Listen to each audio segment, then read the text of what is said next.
So I was thinking as we sang the song Gin Gin Kar Studi Karo, just remembering what wonderful ways God has led us. और जैसे हम गीत गा रहे थे, गिन गिन के स्तुति करूं, मैं भी सोच रहा था कैसे अद्भुत तरीकों से प्रभु ने हमारा मार्गदर्शन किया है। The other day I was thinking from many times from certain deaths God has saved us. और पिछले दिन मैं सोच रहा था कई बार एक निश्चित मृत्यु से परमेश्वर ने हमें बचाया और सुरक्षित रखा है। And the reason is that today we live totally for Him. और उसका कारण है कि उस कारण से आज हम पूर्ण तरीके से उसके लिए जीते हैं।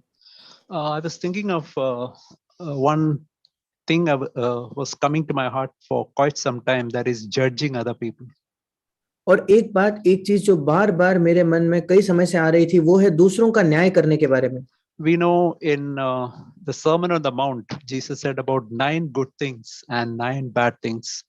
और हम जानते हैं यीशु के पहाड़ी उपदेश में यीशु ने 9 अच्छे बातों के बारे में और 9 बुरे बातों के विषय में कहा।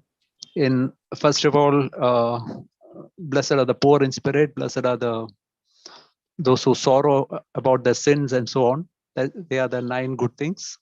और जैसे पहले वो कहता है जो मन के दीन है वे धन्य, जो शोक करते हैं अपने पाप के विषय में वे धन्य, ऐसे 9 अच्छी बातें उसने कही। And then he said about anger, sexual sin, and in that list the last one is judging others. उसके बाद उसने एक दूसरी सूची दी जिसमें क्रोध है, काम वासना है, और उस सूची में जो आखिरी पाप है वो है दूसरों का न्याय करना। I remember what once brother Zach said, that was there in my heart for many years. मुझे याद है एक बार जो भाई जैक ने कहा, जो कई कई सालों तक मेरे हृदय में, मेरे मन में था। He said that if you can take such a fasting from judging others for 1 year, उन्होंने कहा अगर आप इस प्रकार का उपवास कर सको, दूसरों का न्याय करने से आप एक पूरा साल उपवास कर सको, तो he said that you will make more progress in 1 year than all these years combined together.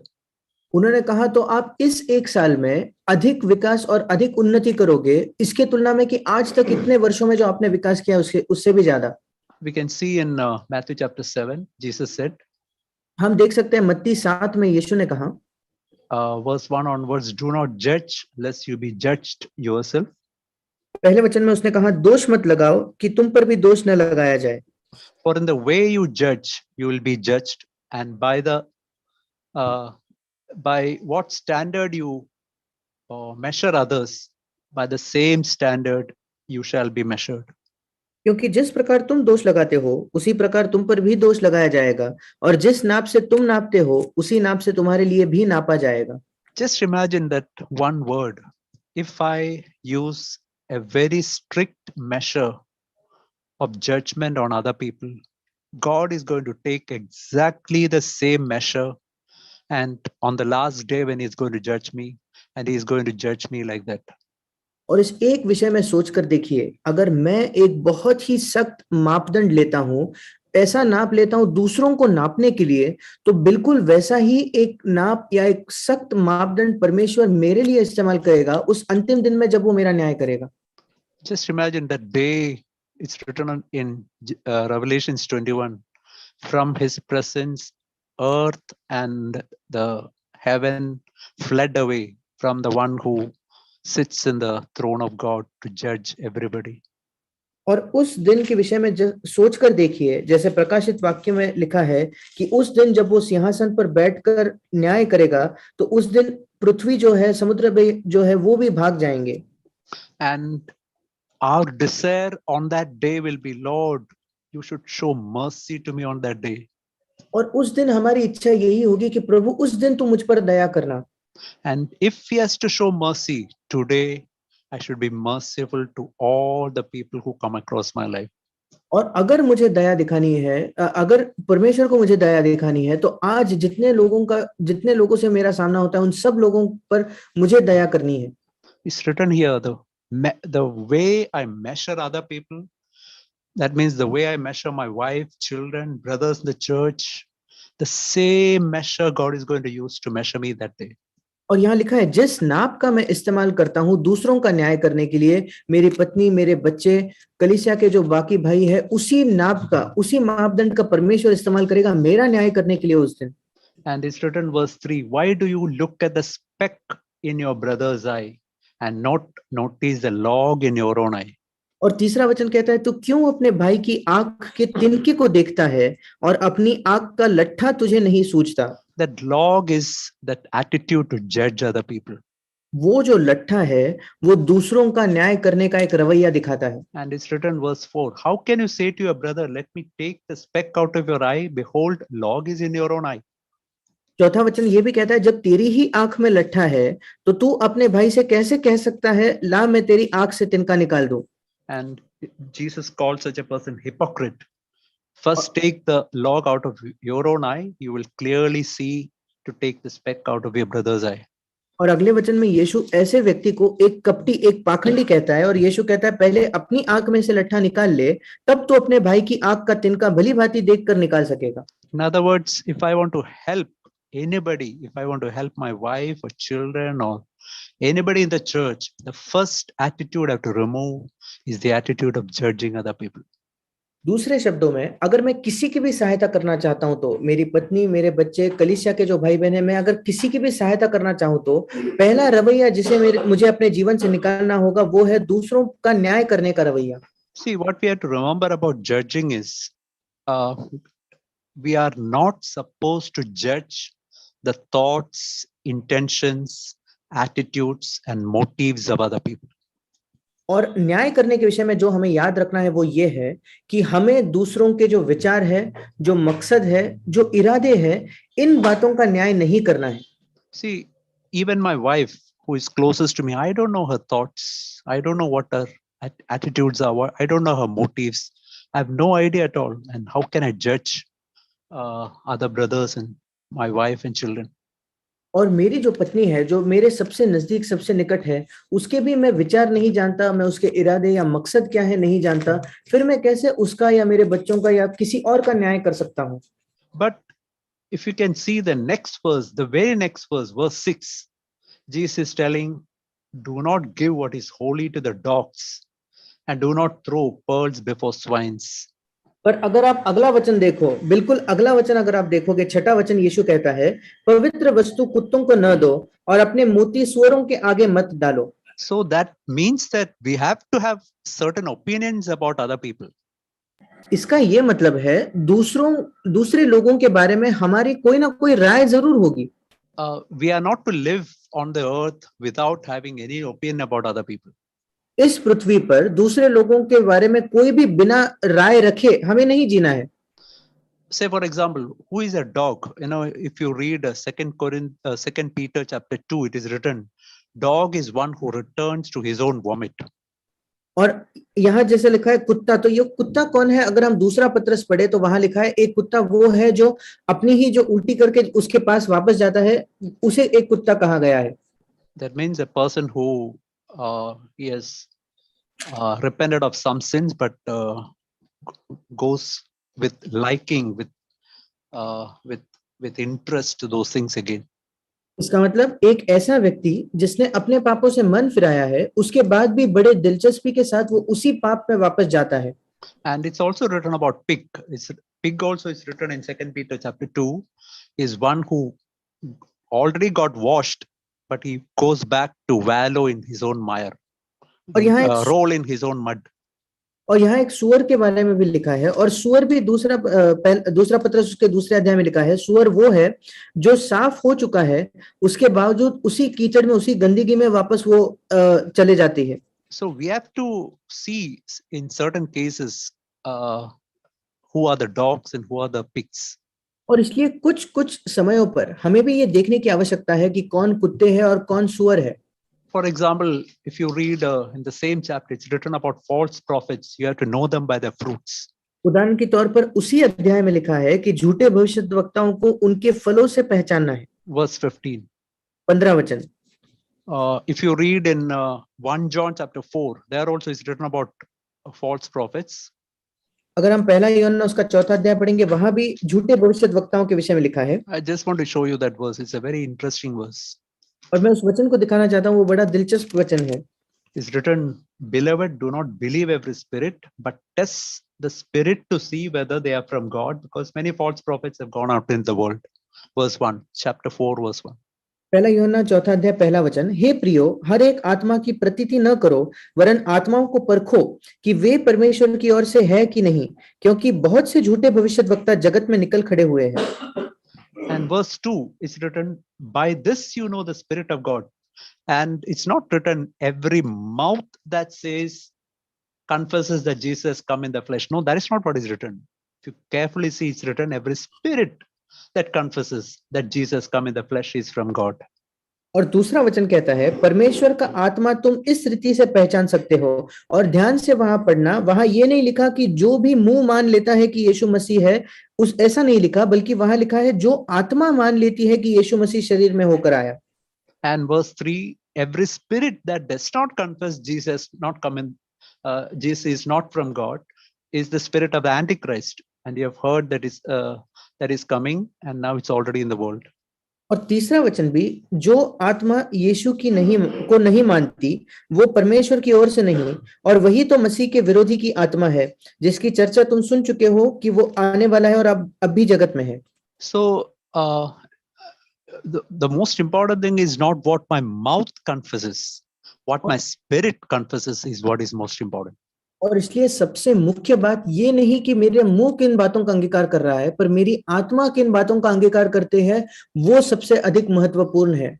In other words, what is the way of my life? Can my life say that Jesus come in the flesh? दूसरे शब्दों में कहे तो मेरे आत्मा का, मेरे जीवन का क्या कहना है? क्या मेरी आत्मा, मेरा जीवन कह पाता है कि यीशु मसीह शरीर में आया? That means slowly is my life becoming little more like Jesus as time goes on. इसका मतलब क्या धीरे धीरे मेरा जीवन थोड़ा अधिक यीशु जैसे हो रहा है जैसे समय बीतता जाता है? Do I really hate sin with all my heart? क्या सचमुच मैं पाप से अपने पूर्ण हृदय से नफरत करता हूँ? Or is there a liking or just avoiding sin only? Or am I really hating sin? या मैं प्रेम से थोड़ा बहुत या मुझे पाप अब भी थोड़ा पसंद है, या मैं केवल प्रेम से पाप से दूर रह रहा हूँ? So these are certain things we have to judge. ये ऐसे कुछ बातें हैं जिनका हमें न्याय करना है। But about a person's thoughts, intentions, motives, attitudes, we are not supposed to judge. पर किसी व्यक्ति के विचार, उसके इरादे, उसके जो मकसद है, उनके या उसके रवैये है, उन विषयों पर हमें न्याय नहीं करना है। There is a verse which makes it very clear, that is in 1 Corinthians chapter 4 verse 5. और एक वचन है जो इसे बिल्कुल स्पष्ट कर देता है, वो है पहला कुरिन्थियों 4:5। Is written, do not go on passing judgment before time, but wait until the Lord comes, who will bring to light the things hidden in darkness, and he will disclose the motives of men's heart. Then each man's praise will be from God, will come from God. और 5वां वचन कहता है, इसलिए जब तक प्रभु न आए, समय से पहले किसी बात का न्याय न करो। वही अंधकार की छिपी बातें ज्योति में दिखाएगा और मनों के अभिप्रायों को प्रकट करेगा। तब परमेश्वर की ओर से हर एक की प्रशंसा होगी। See, this verse makes it very clear. God one day is going to make all the hidden things which are hidden in darkness, he's going to make it clear, and he will clear the motives of people's heart. So we are not supposed to judge such things. और ये वचन बिल्कुल स्पष्ट कर देता है कि एक दिन परमेश्वर सारी बातें जो छिपी हुई थी, उन सारी बातों को ज्योति में दिखाएगा, और जो मन के मकसद थे उन्हें भी दिखाएगा। इस वजह से आज हमें इन बातों का न्याय नहीं करना है। So just take for example, sometimes we may see a person getting angry, but sometimes that person might have got angry after 10 attempts, maybe 10 times he might have fought that anger and not got angry, but maybe in the 10th time, 9th time he might have fought and not got angry, but in the 10th time he might have got angry. But we have seen only that last instance of getting angry, and we can make a judgment, but God's opinion may be completely different. उदाहरण के तौर पर हम देखते हैं कि कोई व्यक्ति गुस्सा हो गया है, कोई क्रोधित हो गया है, पर ऐसा हो सकता है कि उसके पहले 9 बार उसे गुस्सा आया, पर उसने उस गुस्से पर काबू रखा, उस पर विजय पाया, पर 10वें बार उससे संघर्ष करके वो क्रोधित हो गया। और हम सोच सकते हैं कि शायद वो गुस्सा हो गया क्योंकि हमने केवल वो एक ही घटना देखी है, पर परमेश्वर की उसके विषय में जो राय है वो बिल्कुल अलग हो सकती है। We can see in Romans chapter 2, हम रोमियो उसके दूसरे अध्याय में देखते हैं, here also it's written about judging, यहां भी न्याय करने के विषय में लिखा है, verse 1 and 2. पहले 2 वचन। Therefore you are without, you can read in Hindi, brother, 1 and 2. Romeo 2 उसके पहले 2 वचन, अतः हे दोष लगाने वाले, तू कोई क्यों ना हो, तू निरुत्तर है, क्योंकि जिस बात में तू दूसरे पर दोष लगाता है उसी बात में अपने आप को भी दोषी ठहराता है, इसलिए कि तू जो दोष लगाता है स्वयं ही वो काम करता है। हम जानते हैं कि ऐसे ऐसे काम करने वालों पर परमेश्वर की ओर से ठीक ठीक दंड की आज्ञा होती है। See, this verse shows one of the consequences of judging other people. ये एक वचन हमें दूसरों का न्याय करने का क्या नतीजा होता है, क्या परिणाम होता है वो दिखाता है। See, it's written that if I judge another person, the consequence is that after some time I will end up doing exactly the same thing. ये वचन हमें बताता है अगर हम किसी का न्याय करते हैं तो उसका नतीजा ये है कि कुछ समय बीतने के बाद मैं बिल्कुल जिस बारे में मैंने न्याय किया था वही काम खुद कर बैठूंगा। It's clearly written that that person will rightly fall and he will practice exactly the same thing after some time. क्योंकि वहां लिखा है कि ये जो व्यक्ति है वो जो दोष लगाता है वो स्वयं भी वही काम करेगा कुछ समय बाद। I remember in my own life that I judged one person, and some I think after few years I did exactly the same thing. I remember the Lord telling me that day, see, the reason why I did today is many times, maybe few years ago, you judged another person, and today you see you are doing exactly the same thing. और मुझे याद है मेरे जीवन में जब किसी समय मैंने किसी का न्याय किया था तो उसके कुछ वर्षों बाद, लगभग 4-5 वर्षों बाद मैंने वही किया, और तब परमेश्वर ने, प्रभु ने मुझे याद दिलाया, देखो कुछ सालों पहले तुमने इसी बात में किसी और का न्याय किया था और आज तुम बिल्कुल वही बात कर रहे हो। And at least now stop judging other people. और प्रभु ने कहा कम से कम अब दूसरों का न्याय करना छोड़ दो। We read in Romans chapter 14. हम रोमियो 14 में पढ़ते हैं, We can see there are so many verses which are telling about judging in the new covenant. और हम देखते हैं नई वाचा में ऐसे कई वचन हैं जो हमें न्याय करने के विषय में बताते हैं। This is a sin that we all tend to commit so easily. ये एक ऐसा पाप है जो हम सब बड़े आसानी से करते हैं। I know in my own life how many times I've fallen to this sin. मुझे याद है मेरे ही जीवन में कितने बार मैं इस पाप में गिरा हूं, But I don't know the terrible consequence of that sin. पर उस पाप के गंभीर क्या नतीजे हैं ये मैं नहीं जानता था। We can see in Romans chapter 14 verse 4. हम रोमियो 14:4 देख सकते हैं, Who are you to judge the servant of another? To his own master he stands or falls. Stand he will, for the Lord is able to make him stand. तू कौन है जो दूसरे के सेवक पर दोष लगाता है? उसका स्थिर रहना या गिर जाना उसके स्वामी ही से संबंध रखता है, वरन वो स्थिर ही कर दिया जाएगा, क्योंकि प्रभु उसे स्थिर रख सकता है। See, sometimes we may see a person falling, but the Lord is telling, see, you are not the master of that person. I am the master. I can make him stand. Don't judge on account of such things. और कभी कभी हम किसी भाई को, किसी व्यक्ति को गिरते हुए देख सकते हैं, पर प्रभु कहता है तुम उस व्यक्ति के स्वामी नहीं हो, मैं उस व्यक्ति का स्वामी हूं और मैं उस व्यक्ति को खड़ा कर सकता हूं, स्थिर कर सकता हूं, उसका न्याय मत करो।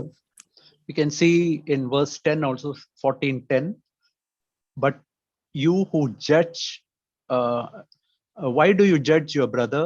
Or again, why do you regard your brother with contempt? For we all have to stand before the judgment seat of God.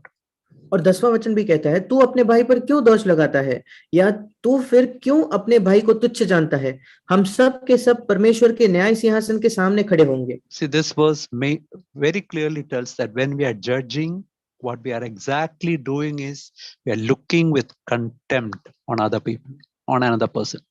ये वचन हमें बिल्कुल साफ साफ बताता है कि जब हम न्याय कर रहे हैं तब उस समय हम दूसरे व्यक्ति को तुच्छ जान रहे हैं।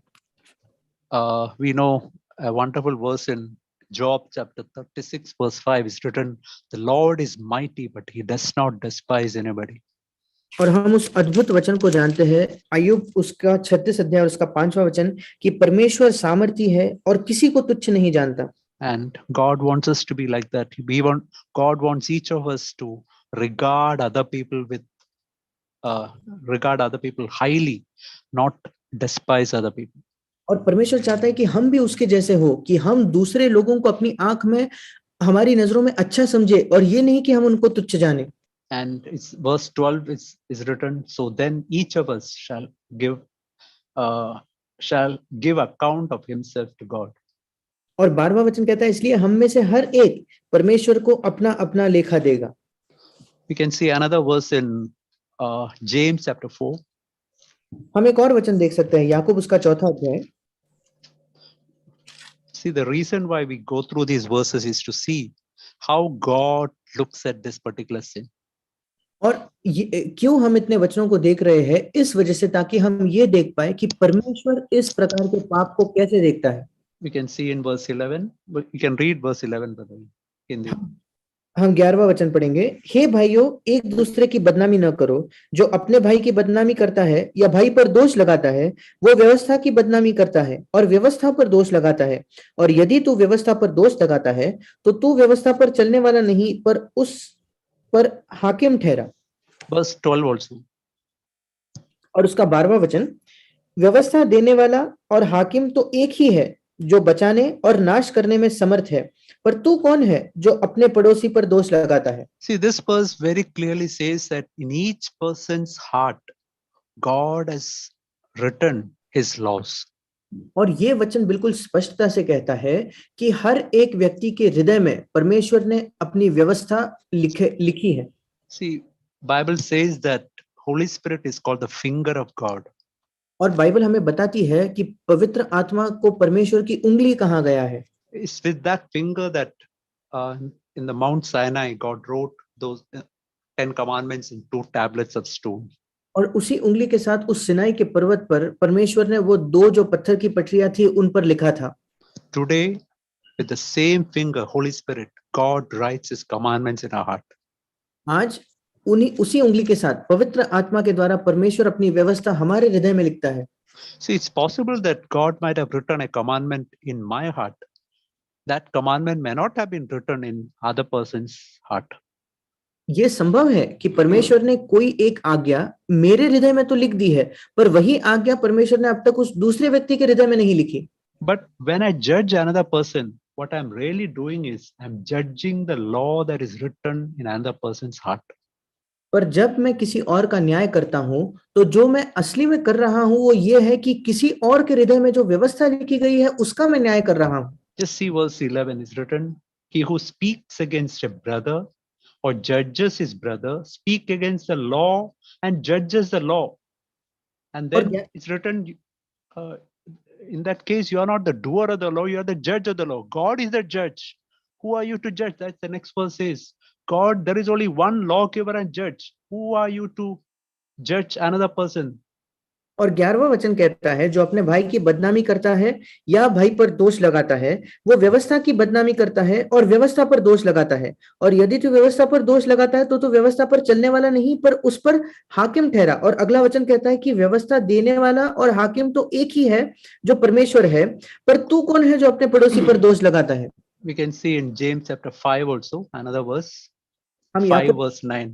हम याकूब 5:9 में भी देखते हैं, Do not complain, brethren, against one another, that you yourself may not be judged. Behold, the judge is standing right at the door. हे भाइयों, एक दूसरे पर दोष न लगाओ, ताकि तुम दोषी न ठहरो। देखो, हाकिम द्वार पर खड़ा है। So, in all these verses, we see how God looks with seriousness when we judge another person. और इन सारे वचनों में हम देखते हैं कि जब हम किसी और व्यक्ति का न्याय करते हैं, तो परमेश्वर कैसे उसको देखता है, इस बात की गंभीरता को हम देखते हैं। See, sometimes we may see a person sinning, and Bible clearly says what is the process they have to do in such a case. और कई बार ऐसा हो सकता है कि हम किसी व्यक्ति को पाप करते हुए देखता है, और जब ऐसा हम देखते हैं तो परमेश्वर का वचन हमें साफ साफ बताता है कि हमें किस प्रकार की प्रक्रिया अपनानी है। We can see in Matthew chapter 18. हम मत्ती 18 में देख सकते हैं।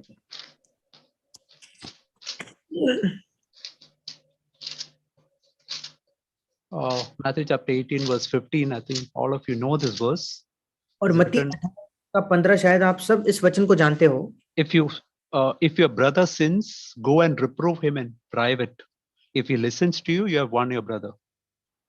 यदि तेरा भाई तेरे विरुद्ध अपराध करे तो जा और अकेले में बातचीत करके उसे समझा, यदि वो तेरी सुने तो तूने अपने भाई को पा लिया। See, it's written, you are not to talk about that matter in your house with your wife and children and other brothers, the church. That is not what you have to do. You have to go to that person privately and tell him that this is what you have done. और So अगर this is how God looks at it. और अगर आप कुछ देखते हो तो यहाँ बिल्कुल साफ लिखा है, आपको अपने घर में अपने पत्नी के साथ, अपने बच्चों के साथ या कलीसिया में भाइयों के साथ उसकी चर्चा नहीं करनी है। उस व्यक्ति के पास जाकर उसे कहना है कि देखो तुमने जो किया उसके बारे में ये सच है, परमेश्वर ऐसा सोचता है। And then verse 16, if he does not listen to you, take one or two with you, so that the mouth of two or three witnesses, the fact may be confirmed. That is not just any two brothers, it's maybe elders in the church. You can inform the elders, and with them you can go and tell that person the sin. और 16वां वचन कहता है, यदि वो न सुने तो एक या दो जन को अपने साथ और ले जा, कि हर एक की बात 2 या 3 गवाहों के मुंह से निश्चित की जाए। और यहाँ ये एक दो कोई भी कलीसिया के भाई नहीं, प्राचीन हो सकता है, आप प्राचीनों को बताइए और उनको ले जाकर उस भाई को अपना पाप बताइए। And then verse 17 says, if you refuses to listen to them, tell it to the church. And if he refuses to listen even to the church, then let him be like a Gentile or a tax giver. और 17 Tax वचन gatherer, sorry. 17 वचन कहता है, यदि वो उनकी भी न माने तो कलीसिया से कह दे, परंतु यदि वो कलीसिया की भी न माने तो तू उसे अन्य जाति और महसूल लेने वाले जैसा जान। So we are not called to just discuss other people's sin with other brothers or with in a family. That is an extremely serious thing. We are called to go through this process of first of all going to that person personally, and then if he does not listen to us, take some elders in the church, and yeah, that is a process that we have to follow. और हमारी ये बुलाहट नहीं है कि किसी का पाप देखकर हम उसके बारे में चर्चा करें दूसरों के साथ। अगर हम किसी को पाप करता देखते हैं तो हमें ये प्रक्रिया करनी है कि पहले उससे जाकर कहे, वो न माने तो फिर कलीसिया के लोगों को ले जाकर कहे, और नहीं तो फिर कलीसिया को बता दे। You can see another verse about judging in Isaiah chapter 11. हम न्याय करने के विषय में और एक वचन देखते हैं, यशायाह उसका 11वां अध्याय, It's written verse 3. तीसरा वचन। It's written about the fear of the Lord. It's written about Jesus. He will delight in the fear of the Lord, and he will not judge by what his eye see, nor make a decision but what his ear hear. But with righteousness he will judge the poor. और यहाँ परमेश्वर के भय के विषय में लिखा है, यीशु के बारे में लिखा है कि उसको यहोवा का भय सुगंध सा भाएगा, वो मुंह देखा न्याय न करेगा और न अपने कानों के सुनने के अनुसार निर्णय करेगा। चौथा वचन, परंतु वो कंगालों का न्याय धर्म से करेगा। See, just think of this verse. If we have got the fear of God, what is the sign that we have got the fear of God? और इस वचन के बारे में सोचकर देखिए, अगर हमारे पास प्रभु का, परमेश्वर का भय है तो हमारा इसका चिन्ह क्या है? The sign is that by what my eyes see and what my ear hear, I will not make a judgment. और इसका चिन्ह ये है कि जो मेरी आंखें देखती है उससे, जो मेरे कान सुनते हैं उससे, उन दोनों के द्वारा मैं न्याय नहीं करूंगा। That's a word that I really want to take to my own heart, because my eyes can be deceptive, my ears can, what I hear also can be deceptive. ये एक वचन है जो सचमुच मैं अपने हृदय में लेना चाहता हूँ, क्योंकि मेरी आंखें धोखा खा सकती है, जो मैं सुनता हूँ उससे भी मैं धोखा खा सकता हूँ। Just think of that example that I said earlier. A person might have resisted anger 9 times, 10th time he might have fallen into that. I only have seen that last time, but God's opinion may be completely different.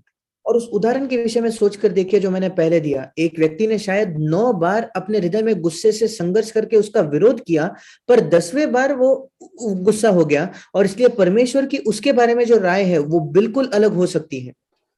I remember this story. I don't know whether it's a true story or just a true incident or a story. So it's of a father who got into a passenger train with 4 of his small children.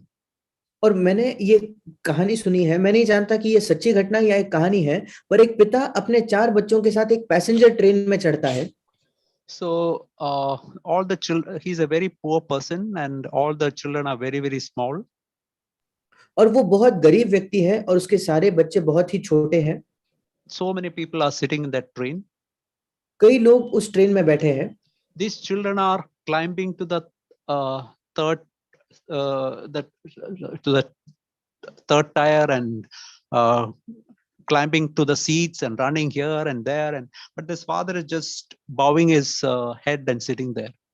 और ये जो बच्चे हैं, ये ऊपर की सबसे ऊपर की जो सीट है उस पर चढ़ रहे हैं, सीट के ऊपर चढ़ना, यहाँ वहां दौड़ रहे हैं, और ये जो पिता है ये केवल अपना सर नीचे कर कर बैठा है। And after some time, some of these passengers got very angry and they said, "See, you are the father. Can't you control these children?" और आखिरकार वो जो बाकी के उसके साथ जो बैठे थे मुसाफिर, वो बहुत ही तंग आ जाते हैं और वो कहते हैं, तुम इनके पिता हो, क्या तुम अपने बच्चों को संभाल नहीं सकते? So he lifted his head and said, "See, I'm a very poor person. I just buried my wife.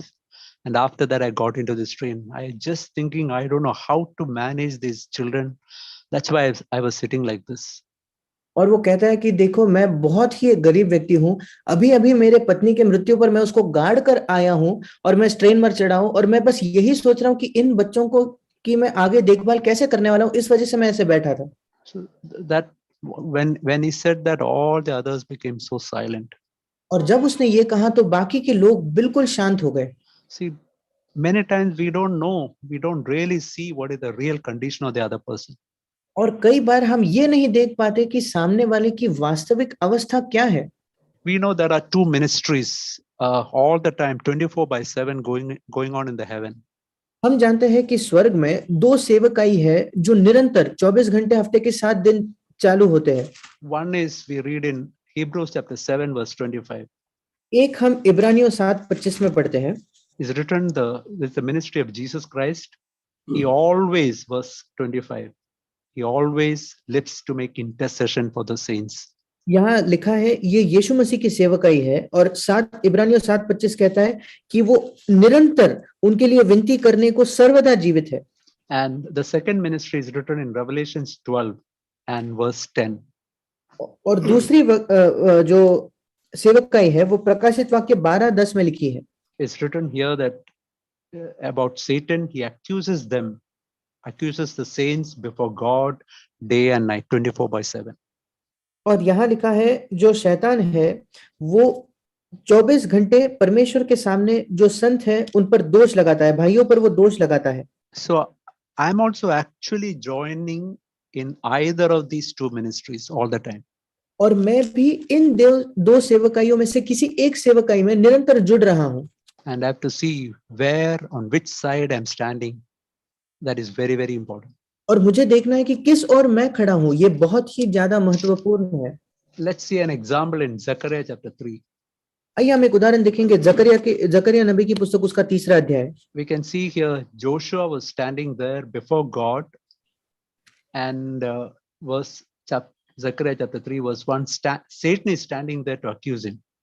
और हम देखते हैं यहाँ जकरिया नबी की पुस्तक 3रा अध्याय 1 वचन कि यहोशू महायाजक के परमेश्वर के सामने खड़ा था और शैतान उसकी दाहिनी ओर उसका विरोध करने या उस पर दोष लगाने के लिए खड़ा था। And the Lord said to Satan, "The Lord rebuke you, Satan, because the Lord has chosen Jerusalem. Lord has chosen Jerusalem. Rebuke you. Is it not a brand plucked out from the fire?"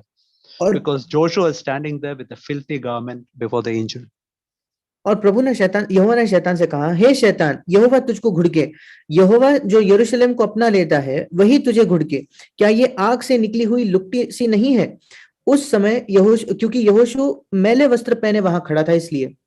And verse 4 we can see the Lord said, "Remove the filthy garment, and see, I've taken the iniquity from him. I clothe you with festival garment." So that is the ministry of intercession Jesus is doing. और चौथे वचन में हम देखते हैं कि प्रभु ने कहा, इसके मैले वस्त्र उतार दो, और फिर उसने कहा, देख मैंने तेरे अधर्म दूर किया है और मैं तुझे सुंदर वस्त्र पहना देता हूं। And we can see in verse 5 an amazing thing. Zechariah is joining with Jesus with the ministry of intercession and telling in verse 5, "Let them put a clean turban on his head, और and that was done.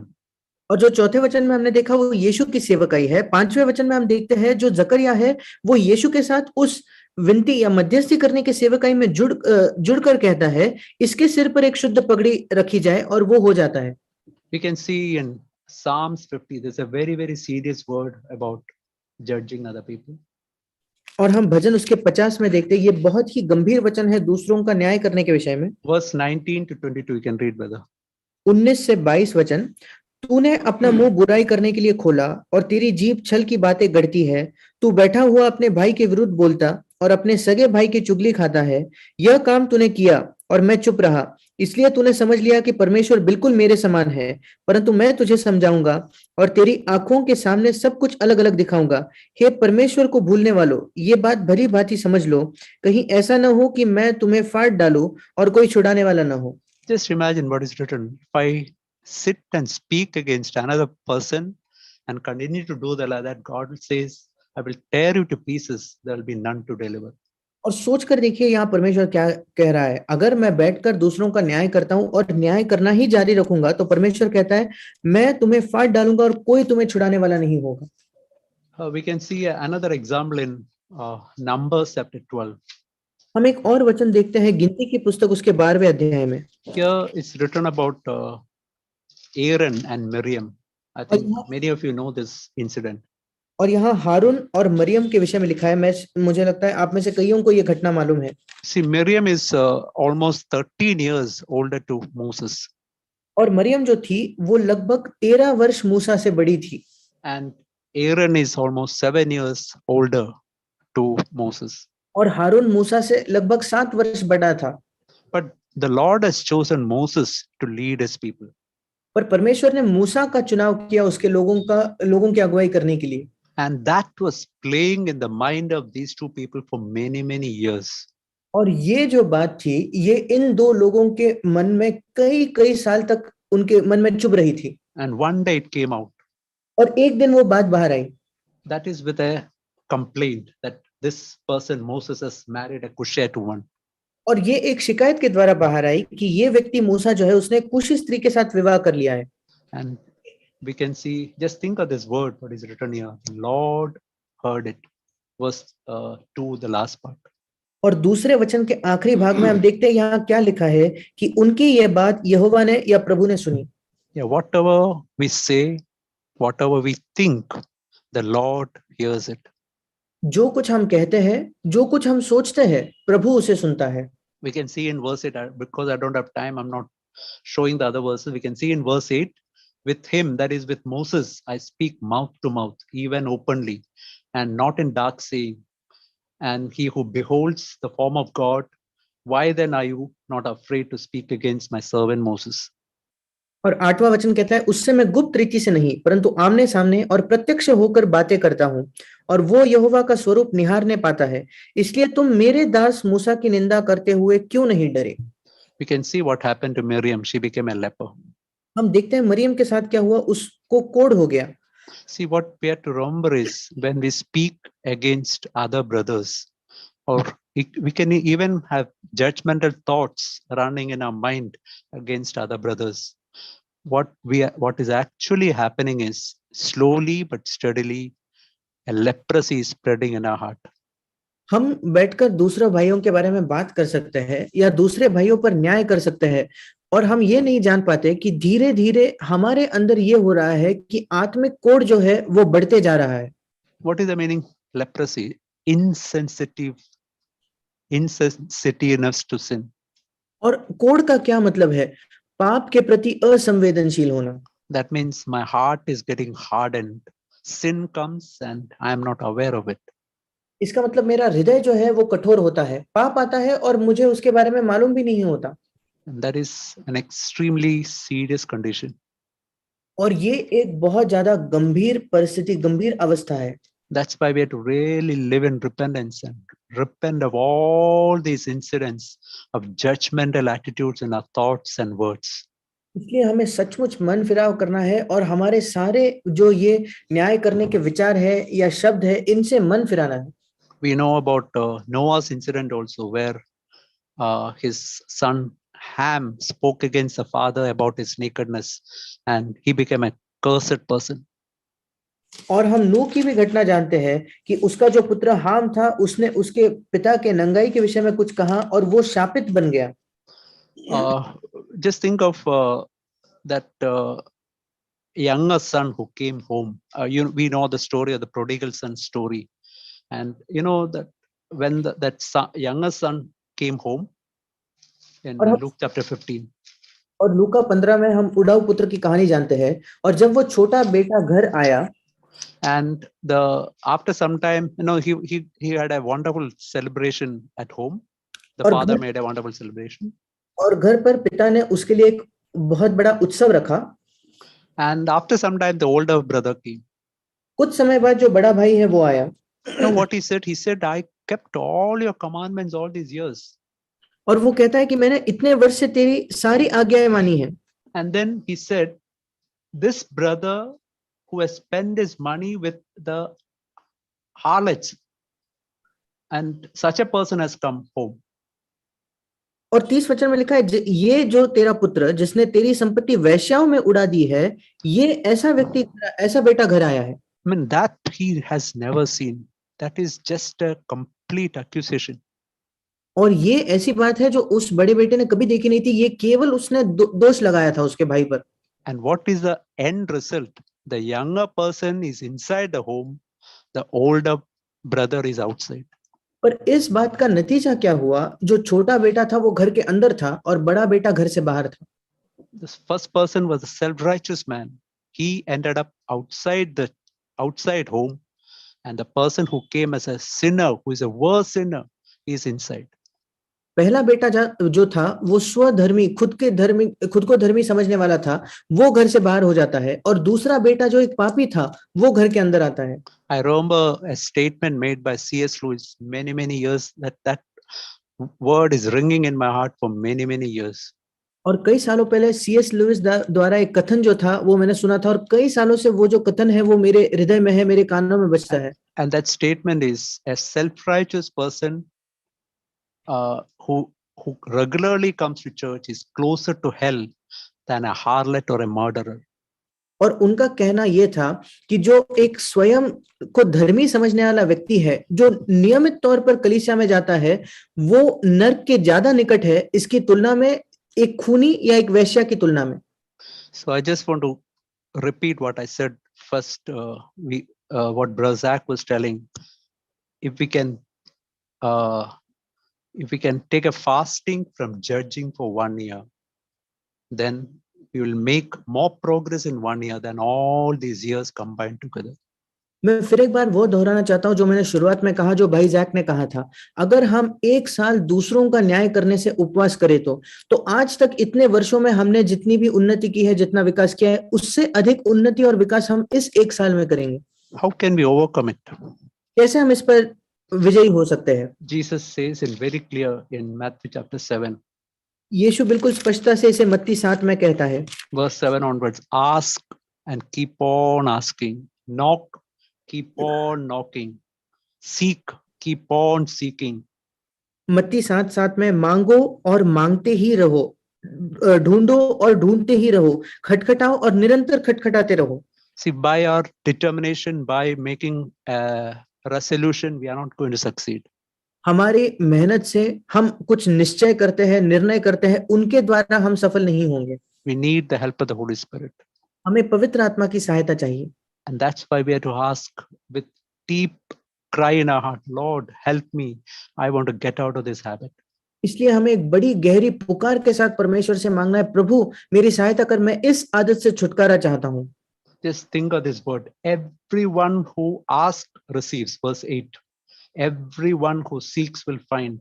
Everyone to whom knocks, it will be opened. और 8वां वचन कहता है, क्योंकि जो कोई मांगता है उसे मिलता है, और जो ढूंढता है वो पाता है, और जो खटखटाता है उसके लिए खोला जाएगा. We have got a Father who is an extremely merciful and extremely loving Father. हमारे पास एक पिता है जो बहुत ज्यादा दयावान और बहुत अधिक प्रेम करने वाला पिता है. And he can deliver us from any sin.